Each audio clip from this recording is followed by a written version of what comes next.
Now you're going to get a better look right about now onto our direct right-hand side, all the way up. And there it is. That guy looks like a Thomas Kincaid painting. Now folks, if you're just looking for the direction of the things that I'm pointing out to you, you can't find it, just look at me. I'll be pointing to it, okay? You might even catch me do one of these John Travolta moves.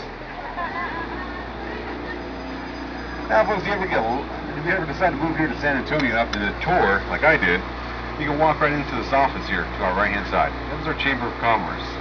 Now they'll give you a big old informational packet. Now if you do need to get to the Alamo or even up to those trolleys, just take these stairs off to the front right-hand side of the boat. Just go all the way up to the street level, pick up the trolley right there. Now if you turn to your right, the Alamo is only half a block down.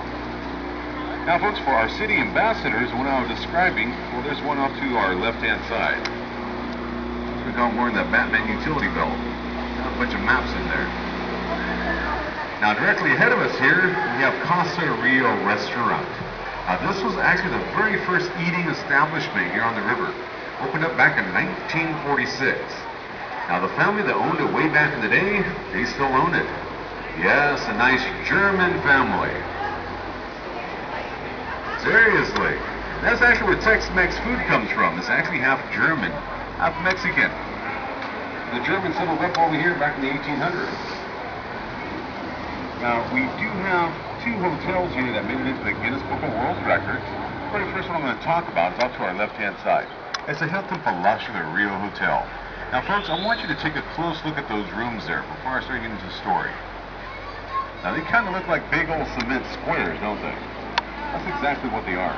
Each one of those rooms were built independently from each other 8 miles south away from here. Now when they built these rooms, they did it on an assembly line process.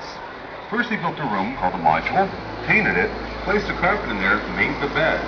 Put the towels in the towel rack, soap on the soap dish, blindfold the nightstands. Yes, the whole works.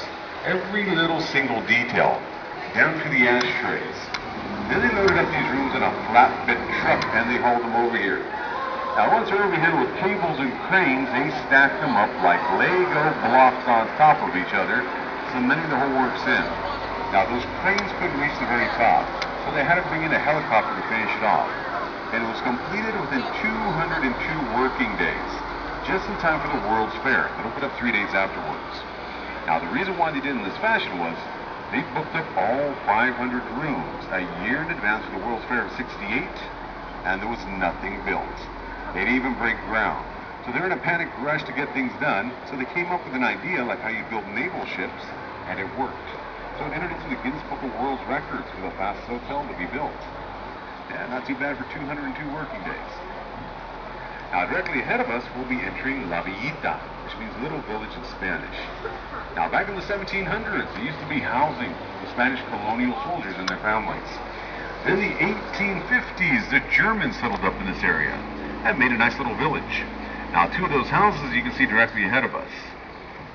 Now folks, there's much more houses back there.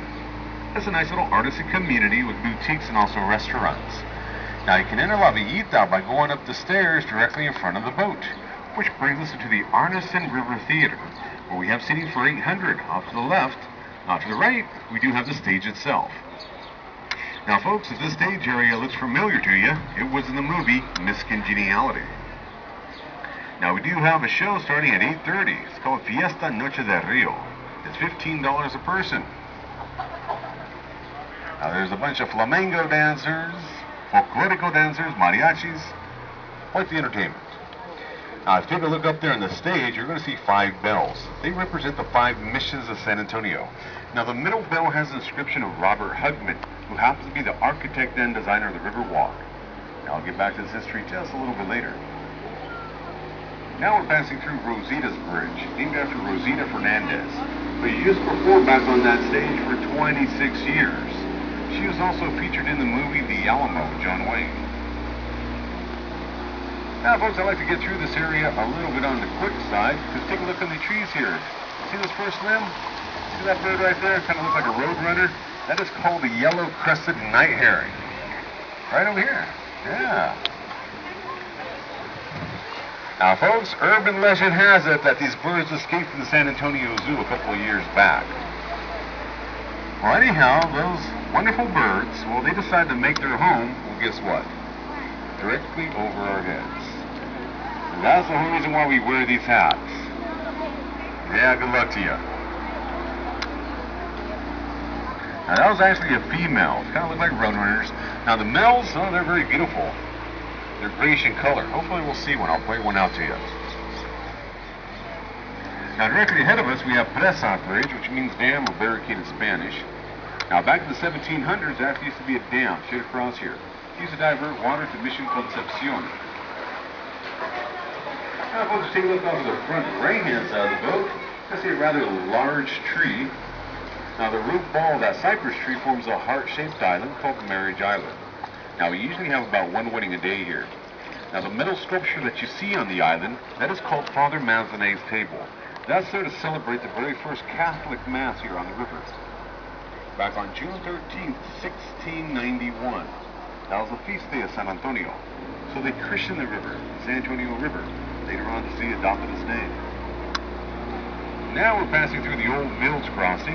Now back in the 1800s, wagons used to pass through this portion of the river. It was very shallow and it was a hard pan. So the settlers used to come right through here with their wagons and grain off to the Nat Lewis mill. To process their grain up into flour, take it back home with them. Now Teddy Roosevelt and his Rough Riders, they used to pass through this area quite often. Now folks, if you take a look directly in front of the boat there, y'all see that red dome building, the one with the green roof? That is my brother-in-law's vacation home. Yeah, that's pretty nice, huh? Otherwise known as the Bexar County Courthouse. Built back in 1896. Yeah, we call it the Big Red here in San Antonio. That's because they had a red granite and also sandstone. It happens to be the oldest, largest still operational courthouse here in Texas. Now off to our left-hand side, where you'll see the only octagon-shaped high-rise in the United States. It's called Tower Life.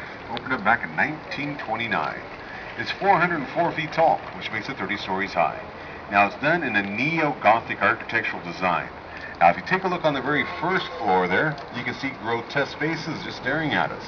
That's there to protect the building. Now if you take a look all the way up to the very top, you can see gargoyles. Those have to be rain spouts. So we have very heavy rains here. The water is actually channeled down the mouth of those gargoyles. And the whole top of the structure acts like a very beautiful fountain. Now, how many folks here remember that movie Ghostbusters? That's right. Y'all remember the building in the background of the show? Well, guess what, folks? That's not it. Kind of looks like it, though. Now, to our right-hand side, we have the Homewood Suite Hotel. Now, this used to be the San Antonio Drug Company from 1919 to 1963. It was a warehouse after that, and then Hilton purchased the building. And keeping with his architectural design, also preserving history, made into a hotel. Now folks, as we come from underneath this bridge, take a look off to your right-hand side. You'll see more of a modern-shaped building. Now this used to be our public library from 1968 to 1998. Now we have offices from Canada, Mexico, and the U.S. in there. That's why it's called the International Center. Now there's a restaurant in there called Biga's on the very first floor. That's where they filmed Top Chef.